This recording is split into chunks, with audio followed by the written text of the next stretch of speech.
All in favor? Aye. Opposed? Motion carries. Thank you.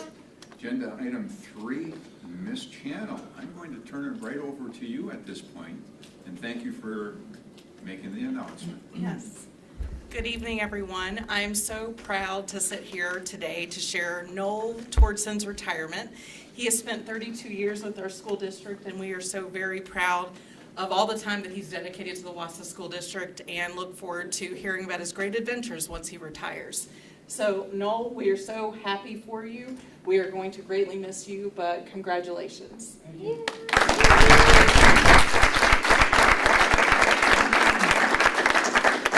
And I would like to share that Jen Bonke will be taking his position as our supervisor of financial services. So we're excited to have Jen stay in our team. So congratulations, Jen.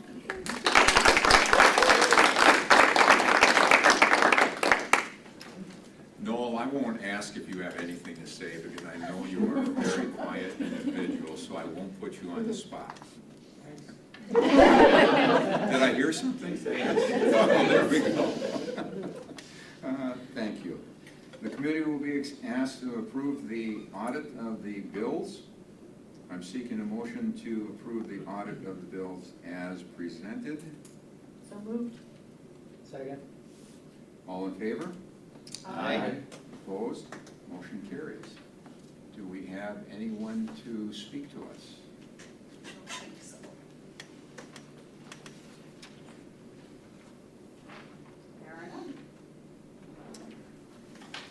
Yeah, we'll move on to agenda item number 5. Dr. Katie Caldwell and Ms. Shell will provide an annual notice of the adoption of the Wisconsin Academic Standards by the Wausau School District.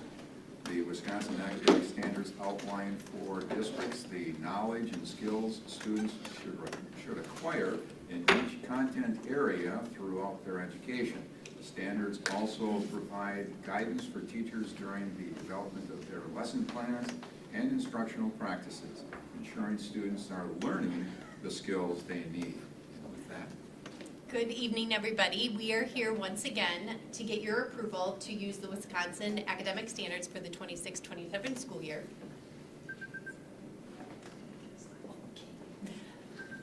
They were created in 1988 to specify what students should know and be able to do in the classroom. They serve as goals for teaching and learning. In 2015, the Wisconsin Act 55 was an annual notice of the standards. It was signed into law for school districts to bring forward this to their Board of Education. And the standards are reviewed on a 6 to 7 year cycle from the Department of Public Instruction. This fall, DPI plans to review the standards for dance, art and design education, world languages, and environmental literacy.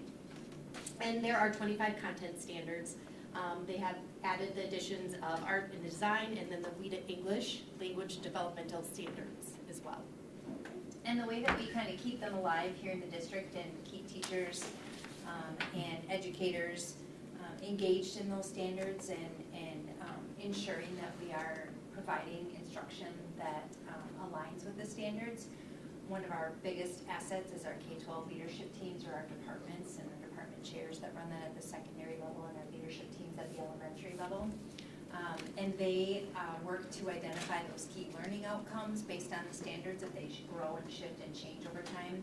They work on aligning the depth of knowledge of the assessments, so ensuring that, looking at what those assessments look, making sure that our assessments are aligned with the depth of knowledge that the Wisconsin standards are asking our students to know and be able to do. And then to discuss potential shifts in teacher practice. And of course, alignment to our curricular resources is really important, that teachers have high quality resources that they can leverage as a tool to ensure that we are teaching the standards that students should know and be able to do. So our motion is to approve the Wisconsin Academic Standards for the use in the 2026-27 school year. and with that, I'm seeking a motion to move forward. So moved. Second. All in favor? Aye. Opposed? Motion carries. Thank you very much. Agenda item 6 is time for the annual renewal of our WIA memberships in Wausau East, Wausau West, and WAVE. An example of the renewal application is attached. Each school will have a renewal completed. Are there any questions? questions about this? If not, I'm seeking a motion to recommend to the full board the approval of the WIA renewals for Wausau East, Wausau West, and Wave as presented. So moved. Second. All in favor? Aye. Opposed? Motion carries. Thank you. Annually, the school board must review the implementation of AGR strategies and the school's progress on performance objectives at the end of every semester. Tonight, we will look at the learning outcomes and plans around our second semester AGR schools and continuous improvement plan priorities. And I turn it over We to got a you, crew Michelle. coming up, just a team, A large team. team effort for as many that were able to make it with us tonight. Yeah, I'll slide down.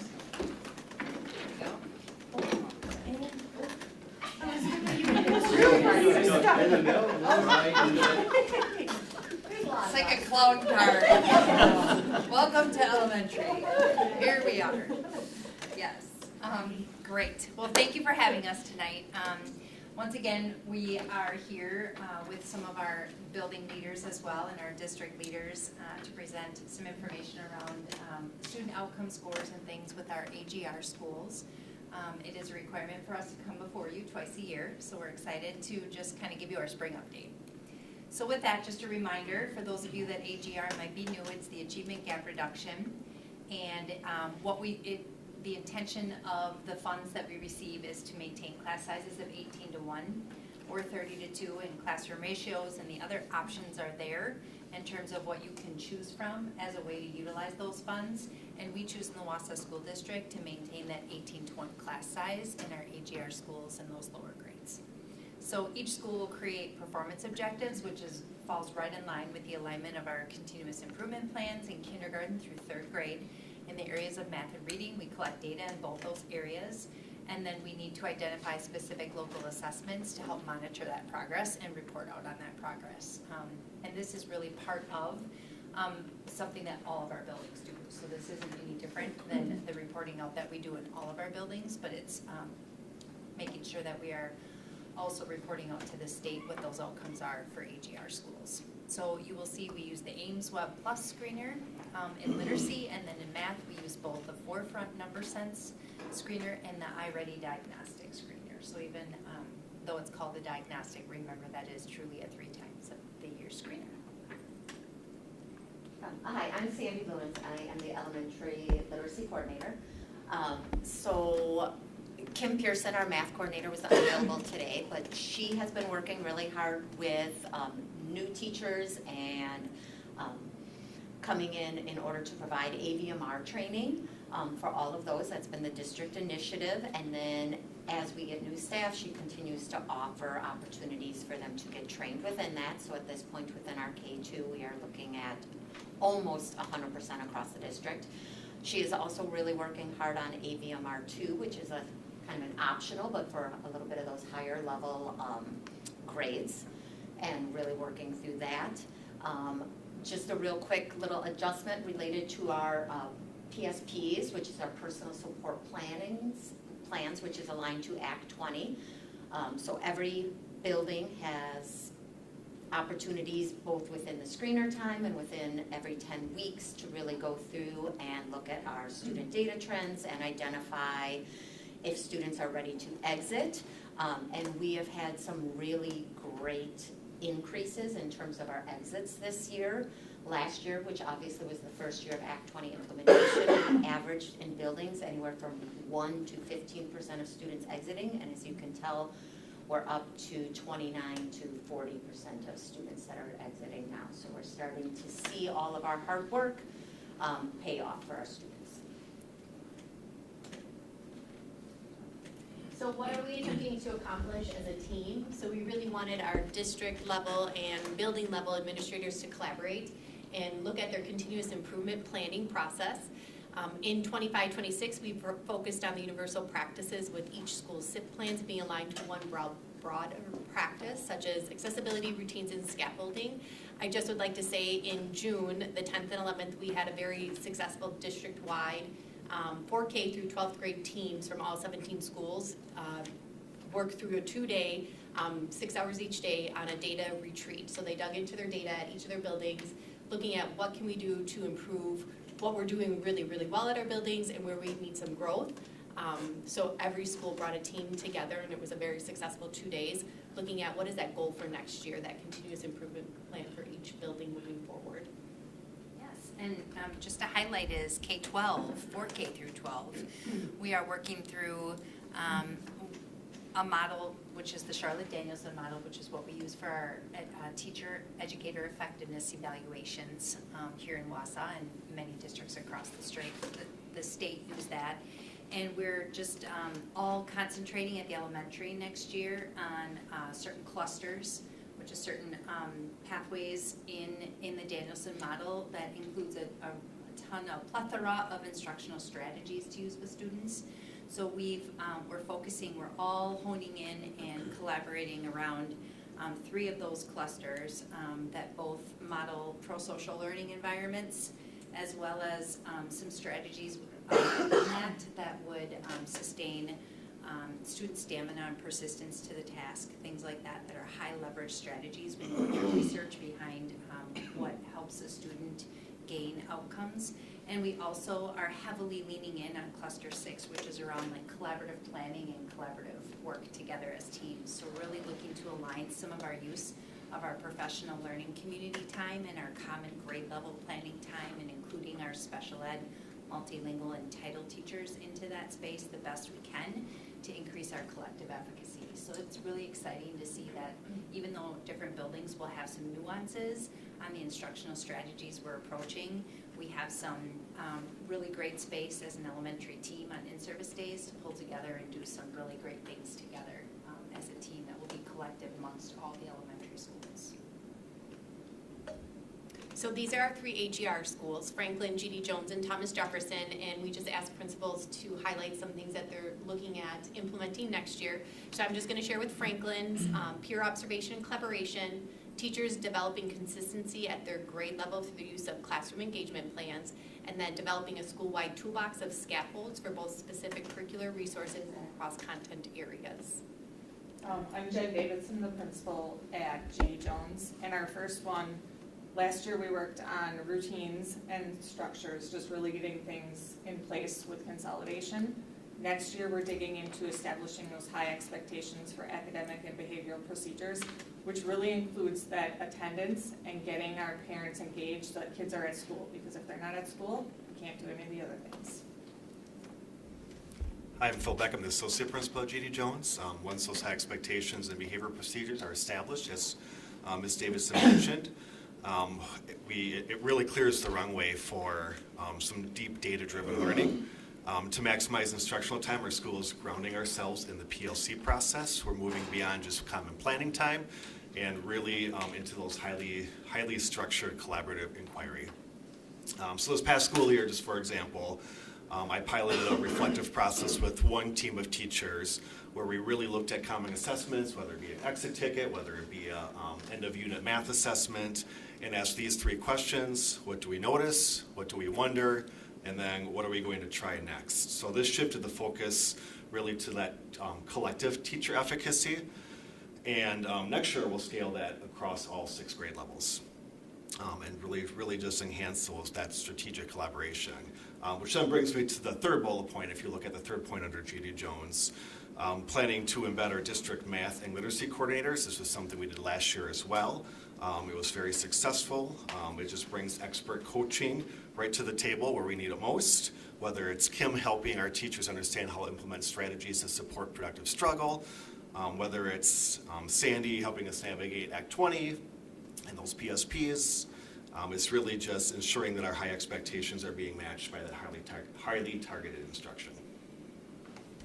Pass it over to Matt. Yes, go ahead, Matt. Good evening, Matt Schilling, Associate Principal at Thomas Jefferson Elementary School. As you can see, our focus for next year is having high expectations for our students, especially in our common areas such as the lunchroom, outside the hallways, so that they know exactly what is expected of them behavior-wise, and staff knows how to respond if they don't follow our expectation. That's always a consistent message. Another goal would be facilitating productive struggle. So again, sometimes we have students who are given a problem, it's hard for them, and we just want to shut down and sit there. How can we support them, give them strategies so that they can attempt to do the problem and break that huge problem down to smaller pieces for them to actually do. And then lastly, we just wanted to build upon our relationships with our families. We did an awesome job with consolidation this year with the Grant and Jefferson families on informing them on what's happening, but we want to continue to build on that and share what's all happening within the classroom. Then we also are going to inform you a little bit about our math outcomes. So the screeners we use, as I mentioned before, are the forefront number sense, which it's important to note that in kindergarten and first grade, that's a one-on-one. We call it an interview-based assessment where the student is with the teacher one-on-one. And then second through fifth grade is the diagnostic, which is a computer adaptive thing that they take on the iPad. So just so you're aware of those spaces, and that's what's included in the data that you will see. So we always like to show kind of all buildings and a trajectory for all buildings. So on the next slide, you'll see that we've changed. We've talked about this. iReady has stayed the same for us in terms of the tool we use in math. And over the last, from the fall of 23-24 until now, we've seen, a slow uphill trajectory line coming through. And our scores from this year in all buildings remain at around that 62 to 64%, at benchmark or above. And then the next slide is just our AGR buildings. So this is our kind of K-5 math trajectory again, an uphill trajectory over the last couple of years. And you'll see some nice gains this year in the AGR buildings overall from fall to spring of 25-26. Then we'll break it down here into kindergarten and first grade. So note that this was the first year that we used the forefront screener in the fall of 25-26. So you see some really nice gains in kindergarten for the percent of students meeting benchmark or above, as well as first grade. You see that uphill climb and that overall climb over the last couple of years. When you look at second and third grade, again, we've talked about this before. We're either kind of maintaining or a slight decline there in second and third grade with math. When you look at the percentages and the statistical significance of those spaces, it's not a lot of kids, but there is some stability there, at least in second and third grade in the groups this year. Then in fourth and fifth grade, again, fourth grade kind of maintaining around that space, around 58%-ish or so at benchmark, and a slight decline in fifth grade when you look at the ups and downs for that space. So we'll move on to literacy. So literacy, we are mandated by Act 20 in order to provide the Aimswell Plus screener.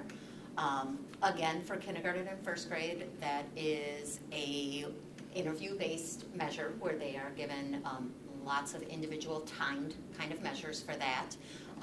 Second through fifth grade, actually all the way up through eighth grade we utilize it, is computer-based assessment. Second and third grade does have a 1-minute oral reading fluency read.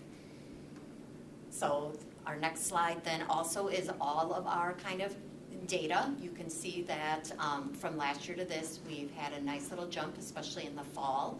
A little bit of a decline as we went through the year, but knowing that we need to kind of continue to beef up our work as we continue through our year, but we are showing an improvement throughout the time. Here's our AGR buildings, really similar to what we're seeing as a district measure. Again, we just need to maintain where we are, but again, we have great improvement over the prior year. Here we kind of go into our kindergarten and first grade. There was a little bit of change in norms for both of our kindergarten and first grade. And first grade had an entirely new composite off of it, but we're starting to see a real consistency of growth compared to the previous years and being able to kind of show what our students are knowing. Second and third grade, also we're starting to really see kind of a fairly stable trend, really similar to math, where we have a little bit of discrepancies, but they're not huge on that one. We need to continue working on focusing on that core instruction and kind of supporting our students along those lines of fluency. Fourth and fifth grade had a really nice, strong jump throughout the year. Fourth grade had a little bit of a decline as they continued through. Again, we kind of had some of those new norms come into effect, and that really is dependent on how different grades got normed out based onto the new data. We do know as a whole this is kind of consistent with what the state has been seeing too for Ames Web screeners.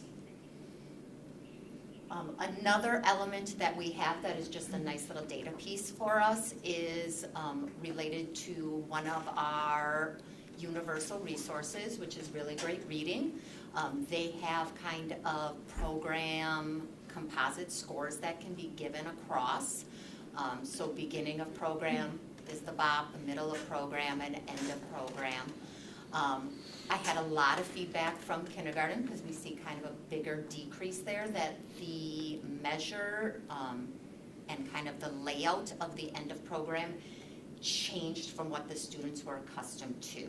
So normally they would have one question on a page or on the screen as they would do it, and this one had multiple steps kind of. So that just tells us as we're preparing students to take that end of program composite for kindergartners, we need to make sure we're modeling and showing them what the expectations are. That was kind of a new learning curve for us this year, but otherwise we're seeing some really nice growth between our first through third grade students. Great, and as we mentioned, just our continued or next steps, we're going to focus on those universal practices for K through 12th grade next year, but we have kind of that vision for the elementary. We're working on developing some common assessments so that we can track our everyday instruction in a more systematic fashion outside of just our screening scores. You know, these screeners are intended to catch kids who might be in need of support early on. They're really not intended to be an overall view of a student's overall academic achievement. And so we need to continue to support our teachers in the everyday work that they're doing in planning such rigorous lessons each day, how to utilize our current resources and our core instruction and tools and strategies that teachers bring to the table to look at those pieces, those performance tasks, those end of module assessments, and what does that tell us about what our students know and where we need to go next as teachers. So we're really trying to build, every first grader in the Wausau School District should experience these kinds of assessments and or performance tasks to let us know how we're really doing, in addition to forward testing, in addition to the screeners, but developing that consistency and that common language that we can talk with each other in grade level meetings about really meaningful spaces. And then the professional development piece is continuing to work through the building of the common assessments and working through our understanding and teachers' capacity around universal practices. And that concludes our formal presentation. If you have any questions for us. Open up to the board. Yeah, I've got one, and actually came as a result of Mr. Schilling's comment on behavior. I was approached, this was a few weeks ago, by a staff member, just out in public, and of course asked how are things going. Great, great. Oh, by the way, I did have one interesting encounter in a classroom. And long story short, this person was in an elementary classroom in some support type function, and there was a student who was being extremely disruptive, not listening, not, causing trouble for the whole class, right? What we've been hearing over and over again. And the teacher was a newer teacher, was having a little bit of a difficulty, I guess, getting this child under control. This tenured person said she stepped in and said, look, you're not going to behave that way, no uncertain terms, this, that, and the other thing. And the child stopped, went back to kind of doing the thing, and the class carried on. After the class, the teacher said to this individual, you can do that? And she's like, well, yeah, you can do that. You have to manage your classroom. She's like, well, I had no idea that we could, be that direct or that stern or something like that. So my question is part of this, whether it's AGR or not AGR, when it comes to management and professional development, classroom management, professional development, especially at the elementary level, do we do training for teachers and like let them know that they are supported by administration, by the board to enforce classroom management and proper classroom behavior? Yeah, that's a great question. Yeah, for sure. When I think about when we just brought two groups of teachers together, there's some training that goes on, like what are our behavior response protocols? How do we manage different things? How do we respond to different behaviors? That type of stuff happens. We have specific procedures that teachers can use when they're not sure. Sure. Anytime we have our pupil services teams, which are amazing, and they will step in and jump in and model and teach. Our bridge coordinators have done some of that. So I think it's just a matter of making sure that us as leaders are stepping up and saying, hey, we are here. Yeah. Like for anything and stepping in when need be before it gets to that point. Yeah, I mean, it's almost like we need to take back the classroom, right? I We're mean, working on some professional development already. We've planned for the first day back for paras and teachers to go through some of those things. and it's understandable why. I mean, the climate right throughout education has been, you know, restorative, hands-off, don't touch, don't say anything, because teachers are afraid, rightfully so, right, that there's gonna be some bad outcome for them or whatever the case may be. But at some point, we have to let them know that they are supported, that we are not gonna tolerate those types of behaviors in classrooms, and that we will stand behind them. I mean, of course, there's a limit, I'm not talking about anything physical or whatever, but it would be great to send a message to them and saying, hey, you know what? If a kid is doing this in your classroom, here's 5 things you can do or say, and you're gonna be supported by the district in doing so, in managing your classroom. I think that goes with our rotation of we do math at one staff meeting, literacy at another, in behavior. So it's coming up every month with different situations that they do. Okay. And I'm only speaking for our building, but. Yeah. Yeah, I honestly, when hearing the story, I felt bad for that teacher who felt handcuffed, like, you know, she couldn't do anything, and yet this tenure person comes in and is just like, hey, no, we're not gonna tolerate that BS, and, you know, put an end to it.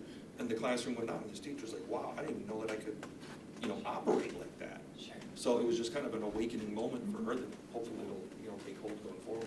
We've been digging in all year with all of our elementary schools, led by, you know, Wendy, as well as her pupil services team, and Amy Barazin and Andy Grimm, and all of our building leaders, and really focusing in on getting feedback from staff on what their needs are, what's going well, what are your needs, what do we have as resources we can offer in the district, and letting principals that's part of our SIP plan, those clusters I was talking about. 2 of those are classroom environment and classroom management, like learning environment and classroom management. 2 of the clusters that we're all focusing on are those 2 spaces for next year. So we'll be doing continued, I would say, professional development and support around all of those things, because I think part of it is how strongly, are we laying out what our expectations are in certain spaces? How are we acknowledging and reinforcing those behaviors? And sometimes it might be an interrupting kind of thing, like a different tone of voice or things like that, that also interrupt patterns of behavior. So I think there's lots of tools that you can fit in the tool bag, but that's all part of really extensive. We've been out 3 times to buildings and gathered 3,000 sticky tabs or 1,500 sticky tabs or something. 3,000 now. A significant amount of sticky tabs. And really trying to solicit from staff, what are we doing well, what's working, what are our resources, and what's our next steps moving forward to help support and continue that work. So Yeah. it'll be a continued piece of professional development and a huge part of our continuous improvement plans as we move into next year. And you'll see that threaded through all of our elementaries, so. Okay, yeah, I mean, sometimes we can almost overcomplicate it ourselves, right, by gathering 1,500 pieces of data, right? I mean, at some point, enough is plenty, and you can just go out and say, look, we hear you, here's the tools that you have available, we're gonna support you. You don't have to tolerate A, B, C, and D, right? I mean, we don't need any more data to be able to justify that and to be able to empower the teachers to be able to manage their classrooms in a constructive way. So hopefully we don't get bogged down in too much of that analysis. Yeah. But, okay, that's helpful, thank you. Sarah? I could bring it back to the assessment piece for a minute. Cassie, I hate to do this to you. Any chance you can find the slide that specifically references the K1 forefront graph? The K1, say that again, K1. The K1, So it's probably slide. it's got a huge, Jen knows exactly what I'm asking. It's back in the beginning, yeah, right, oh, right there, this one? Yeah, that's the one. So was this the first year that forefront was being used? Yeah. Can you talk, I mean, obviously, that's massive growth in the, comparatively year to year and comparatively across the board in every way that we can see. Can you speak a little bit to why the switch to forefront, the training that goes into those one-on-one for those teachers? Just have questions, so Yeah, I'd love to for sure. learn more about that. Yeah, certainly our building leaders who are digging in and seeing those things happening, but overall, there's a huge difference when you're working with littles around a one-on-one teacher guided assessment versus clicking on an iPad. So one of the huge reasons we went away from iReady at kindergarten, because they offer the diagnostic and we've used it at kindergarten, is just the validity of the results. We weren't sure we were getting really solid results. And another transition to forefront was its alignment with some of the ABMR strategies and some of the mathematical practices and some of the outcomes that we were hoping around number sense to get from a different assessment outside of iReady. But I don't know if any of the building leaders want to lift up anything else in terms of. That, I think the interview base just gives you a better picture. And I've heard 4th and 5th grade teachers say, is there something like that for the big kids I too? just feel like it eliminates some of the anxiety, some of the technical potential issues, things like For that. sure. Obviously, the staffing of a one-on-one Yes, assessment it does take training, is yes, it takes a impressive, lot yeah. more time.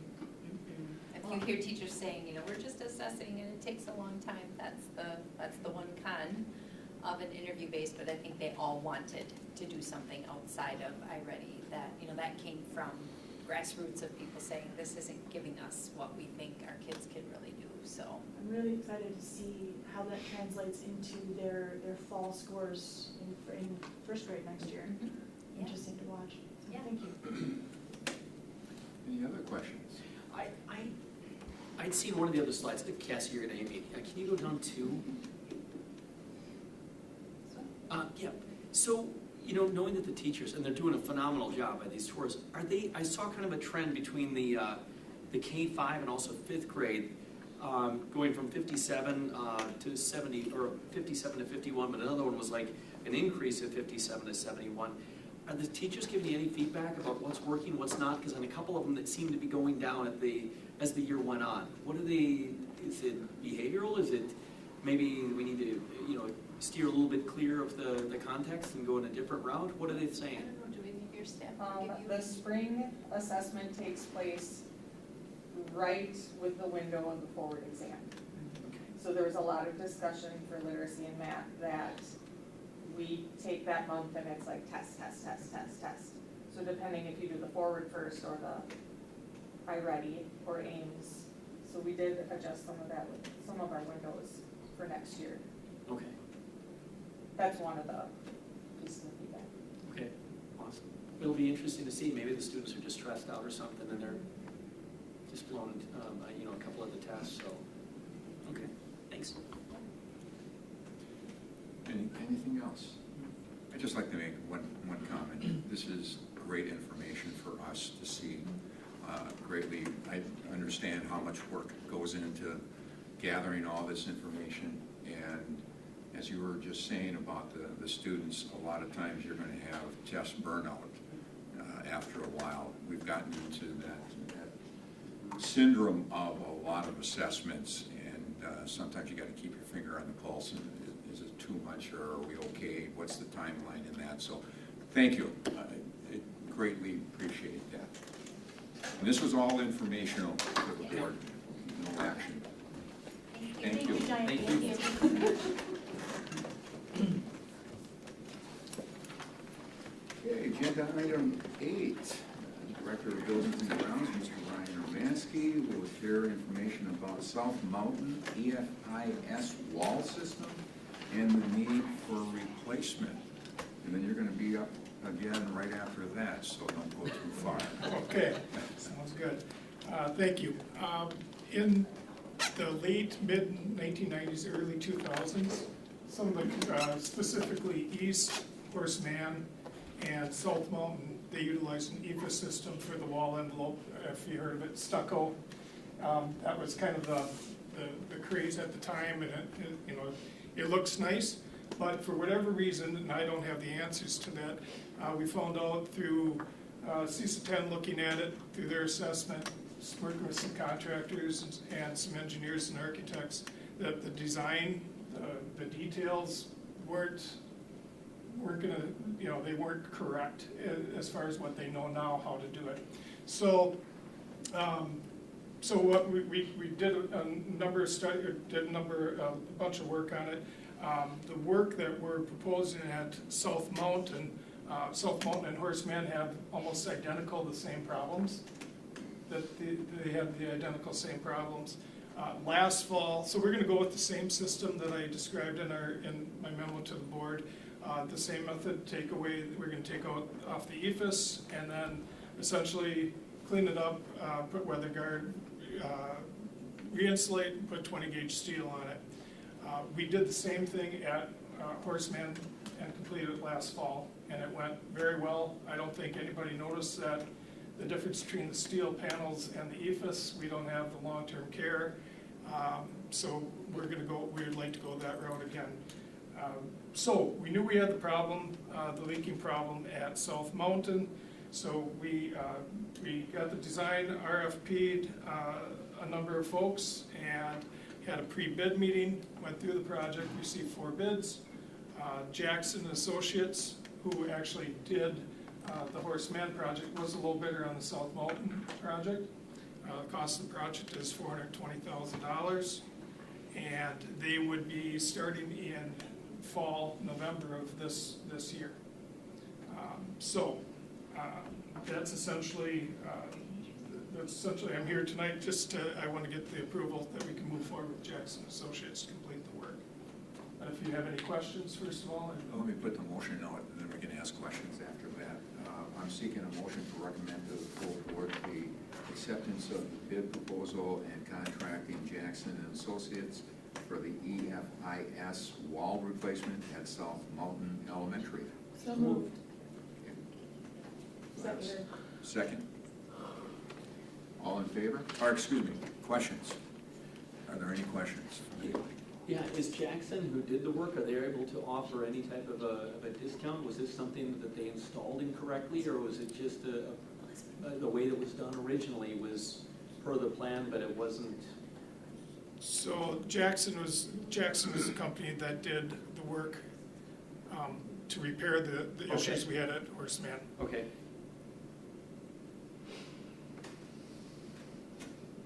Follow up on that? No? Okay. Any other? All in favor? Aye. Opposed? Motion carries. Agenda item 9, Buildings and Grounds Director, Mr. Romansky, will share information about the potential auction of various pieces of district equipment and how the proceeds will be used.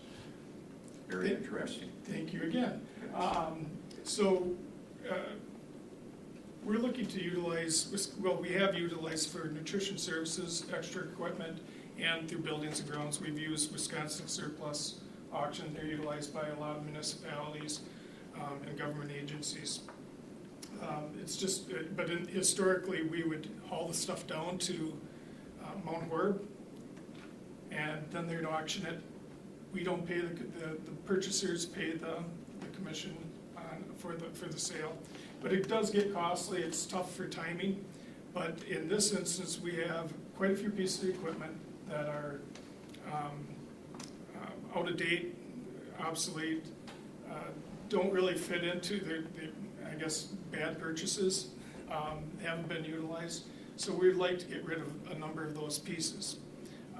And this year, I'd like to have, if I get the board's permission, I'd like to just do a live auction. We have the ability to do it within the district, so it'd work out really nice. We wouldn't have the expense of taking stuff down to Mount Horeb. We could just do the live auction and leave our stuff in place.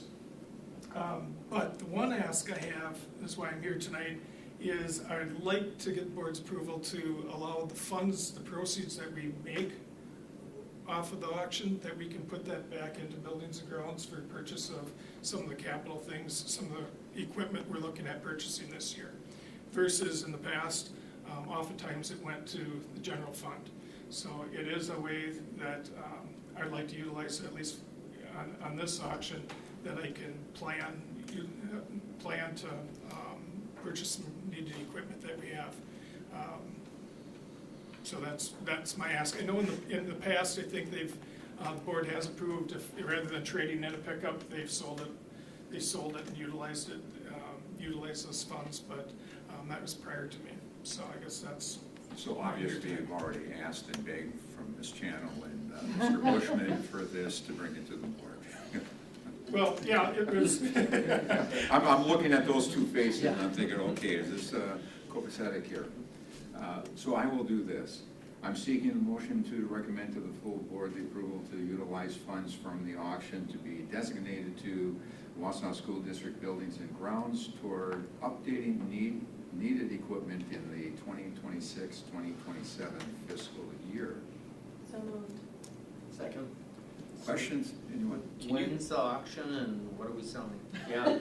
Well, I wanted to get the approval before I went to the auction, because it dictates how I proceed with them. We're looking at fall, September as the time. I can get you a list of the things. There's a few older vintage, like lawnmowers. We have a automated mower blade sharpener that I think we did at one time. We had 2 of them, and nobody ever used them when we had 2. They sold one, and nobody still uses the one. It's just it's more efficient to sharpen them the way we sharpen them and balance them. So it's just a piece of equipment that we don't need. So if the board like, I can get you a list of the items that we have. But we have quite a few. There's a log splitter. Why do we need a log splitter? I have no idea. And I'm not saying, maybe at the time there's some programming or they had some ideas they wanted to utilize it, but we don't see the need for some of the stuff that we have. Does this include the equipment in furniture and other things from our consolidated buildings, or is that separate? No. Our furniture, the furniture that was, our furniture from consolidation was redistributed to the schools.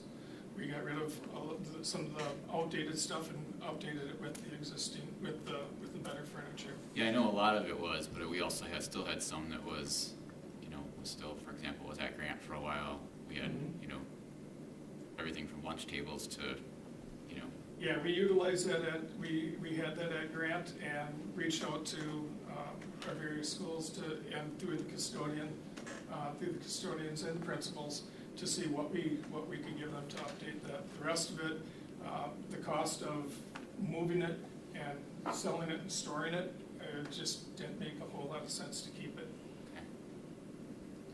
Who's in charge of the auction? How much money do we think that we might be able to make from this? The auction, it would be through Wisconsin Surplus. They're out of Mount Horeb, so they take care of the auction. They can come here then? It's an online auction. Well, it's online. It's online auction. So we give, essentially, we send them a picture, we give a description of what it is. You can give them a description of, maintenance records, and just depends on how much you want them to know. But, and then they can contact us, they can come look at it if they wanted to. So that's how it's set up. How much money do we think? Oh, I'm sorry, yeah. We're estimating between 30 and 60,000. That's the one issue with the auctions is it's only as good as number 2, number 3 bidder go after it, so. That's why it's called an auction. Yeah. Yeah, so we're uncertain, but that's what we're kind of estimating. Any other questions? No? With that, all in favor? Aye. Opposed? Motion carries. Thank you. Thank I'm you. seeking a motion to adjourn. So moved. Second. All in favor? Aye. Opposed? Motion carries. At this time, I'm calling a special meeting for Monday, June 22nd to order. On the second agenda item, approved consent agenda, appointments, additional staff, replacement staff, contract increases, separations, resignations, contract decreases, terminations, leaves of absence, retirements. I am seeking a motion to approve the consent agenda. So moved. Second. All in favor? Aye. Opposed? Motion carries. I'm seeking a motion to adjourn. So moved. Second. All in favor? Aye. Opposed? Motion carries. Thank you very much, everyone.